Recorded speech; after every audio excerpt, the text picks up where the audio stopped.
Ini katanya ASN dilibatkan. Nah, ada yang memperkenalkan istilah namanya parcok, partai coklat. Oke. Nah, nggak bisa dibuktikan itu. Yang gitu-gituan memang nggak bisa dibuktikan secara material. Tapi kita semua paham. Kita semua dengar cerita. Nggak akan bisa dibuktikan secara material. Sama dengan politik uang. Di politik uang, kata para politisi, main di mana-mana. Tapi berapa laporan Bawaslu yang menyebut ada praktek politik uang? Sedikit sekali. Kalau ditanya nih caleg-caleg, mantan caleg-caleg yang berhasil, caleg yang gagal, selalu akan mengatakan main kok, main. Iya makanya, jangankan begitu, kan mereka udah ngaku mahal ini Rai, mahal ya kan, pilkada mahal, artinya laporannya cuma 2M 3M ke KPU, artinya ada biaya yang di luar itu yang mereka keluarkan. Lalu ditanya di mana politik uangnya, ya kita nggak tahu, karena Bawaslu sendiri nggak dapat, apalagi kita.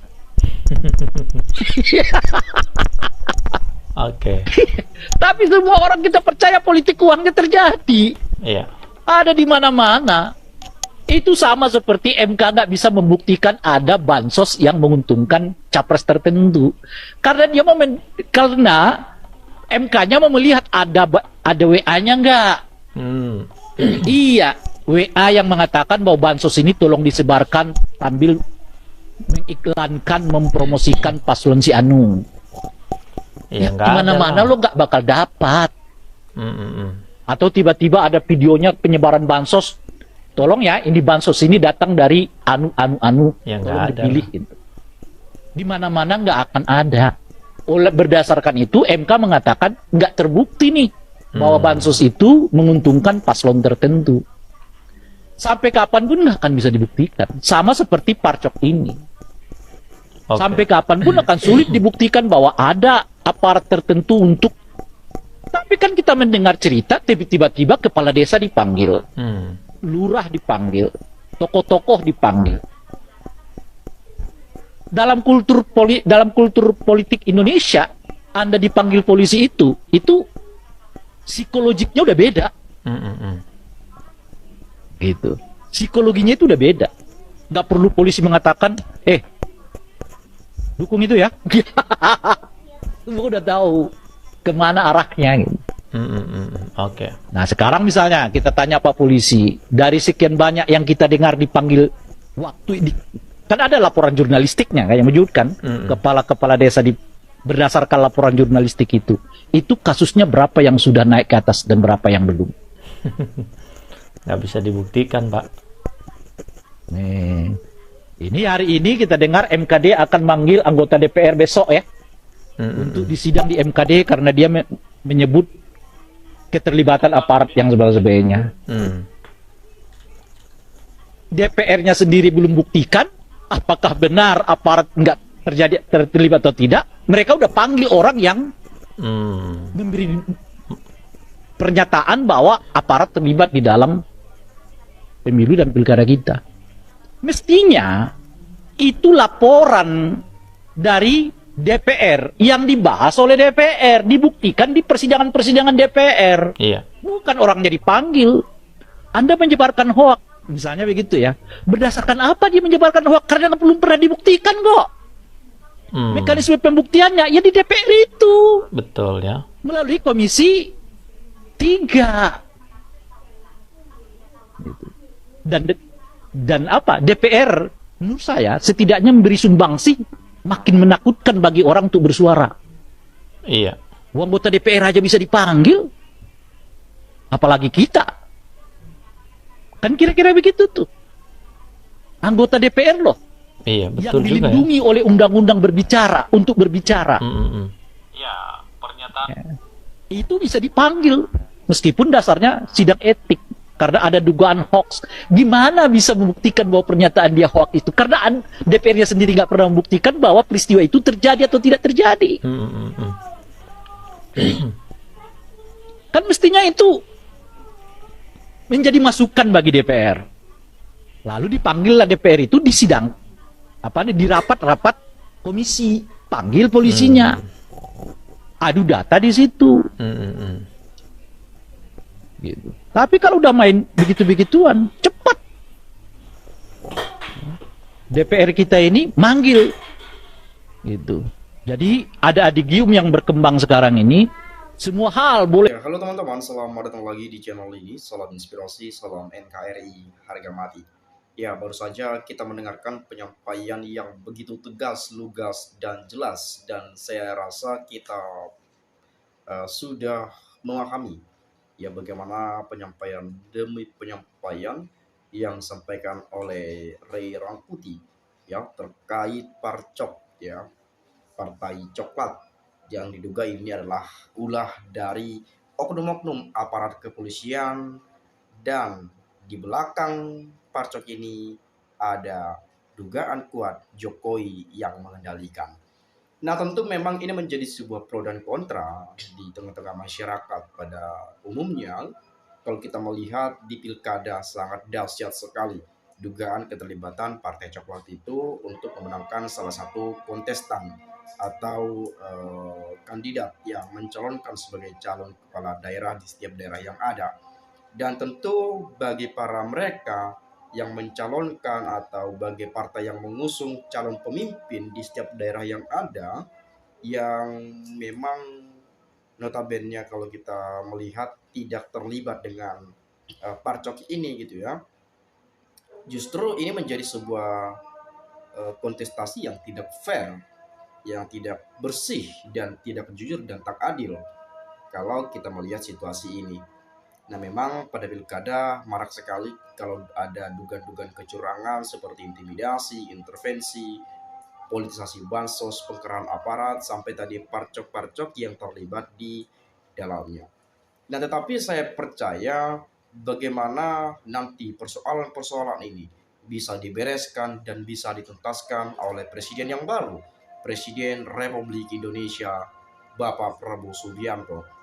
Nah, tentu sebagai presiden, bagaimana beliau mengambil langkah dan sikap yang tegas dalam menangani persoalan-persoalan yang terjadi di Indonesia ini. Nah, saya kembali membaca pendapat dari teman-teman kita yang ada di komentar ini. Rasa-rasanya sangat perlu dan penting sekali saya ketika ingin mengetahui bagaimana pendapat publik, bagaimana pendapat netizen plus 62 terkait persoalan-persoalan yang sedang terjadi pada bangsa ini, khususnya di dunia perpolitikan.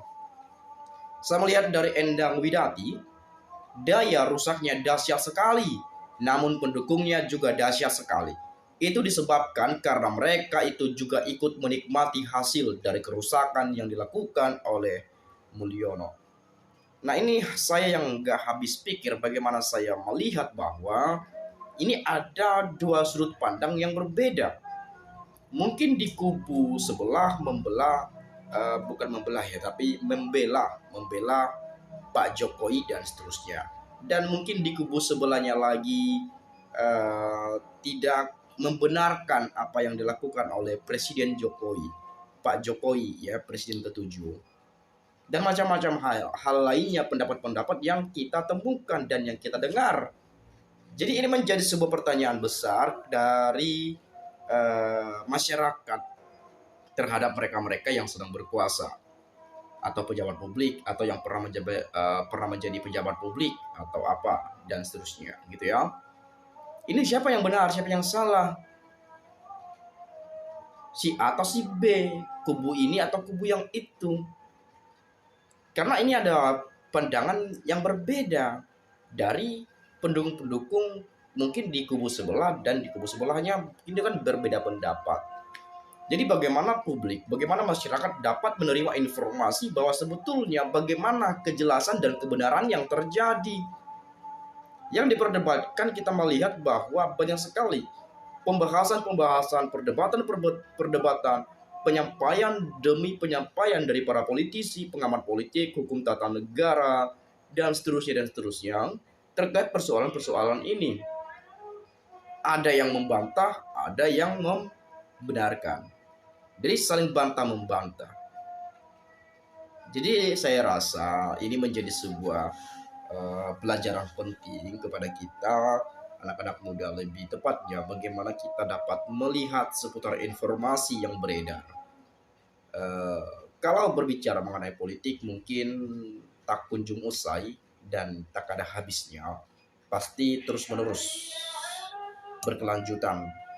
Tetapi terlepas daripada itu, kitalah teman-teman sebagai masyarakat Indonesia ya cerdik dalam menilai, dan mungkin kita sudah mengetahui ataupun melihat bagaimana instrumen politik yang terjadi.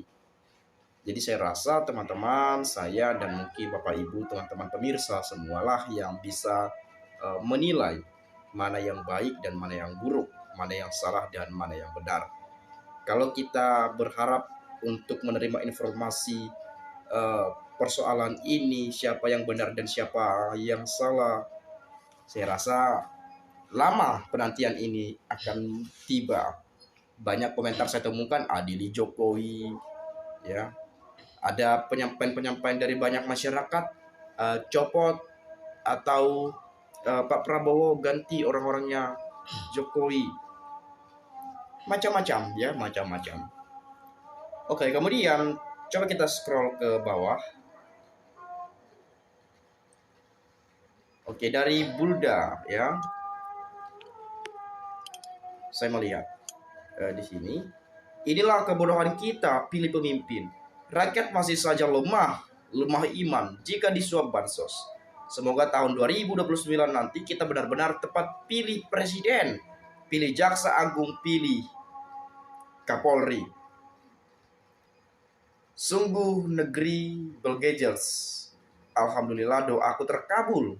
Allah memperlihatkan aib pemerintah kita dengan dinobatkan sebagai juara terkorup di dunia. Bangga atau malu ya? Ya memang baru-baru ini berdasarkan OCCRP kalau nggak salah ya, itu menobatkan Pak Jokowi masuk dalam daftar 5 daftar tokoh terkorup di dunia. Dan Pak Jokowi berada pada urutan ketiga kalau nggak salah ya. Memang dalam hal ini kita harus perlu membedakan juga sebetulnya. Dan korupsi ini kan macam-macam, apalagi sekelas presiden gitu ya. Ada yang bersifat korupsi uang, ada mungkin yang membuat kebijakan untuk kepentingan pribadi, dan macam-macam ya, banyak sekali. Oke, kemudian percuma Pak, kita cuma jadi bahan tertawaan oleh mereka. Karena apa? Mereka sudah punya banyak uang, sudah bagi-bagi tambang. Sejak era Jokowi, korupsi Bayangkara banyak bermasalah karena mereka dijadikan alat politik Jokowi. Merasa dianak-emaskan, muncul oknum-oknum bermasalah. Tapi sanksinya ringan. Presiden dan DPR harus mengevaluasi undang-undang kepolisian. Ya memang beberapa waktu lalu saya mendengarkan kepolisian ini bakal dibawa ke Mendagri gitu ya. Mungkin karena melihat situasi saat ini, keterlibatan seperti Parcok misalnya, dan banyak yang tidak terima, dan mungkin untuk kedepannya, untuk lebih lanjut, kita akan menerima bagaimana keputusan dan yang nantinya akan disahkan gitu ya. Kemudian akan tiba nanti suatu saat ketika mulut tidak lagi berbicara, yang bersaksi semua anggota tubuhnya. Saat itulah semua penyesalan tidak berguna lagi. Sejak reformasi, Job Markus semakin merajalela. Bahkan sebagai Markus di kepolisian, seorang bisa menjelma jadi konglomerat mini. Kejahatan pemilu memang banyak jadi rahasia umum. Dilindungi hukum karena mengambil bukti itu yang sulit karena dipersempit. Jadi banyak sekali sebetulnya di sini pendapat teman-teman kita. Sebetulnya saya percaya juga teman-teman pasti paham dan memahami bagaimana situasi ini. Jadi monggo silakan sampaikan pendapat Anda di komentar ini agar nanti kita juga dapat sama-sama saling bertukar pikiran. Mungkin itu saja yang dapat saya tambahkan seputar informasi mengenai cuplikan video sebelumnya. Terima kasih sekali lagi. Saya mengucapkan salam inspirasi, salam NKRI, harga mati.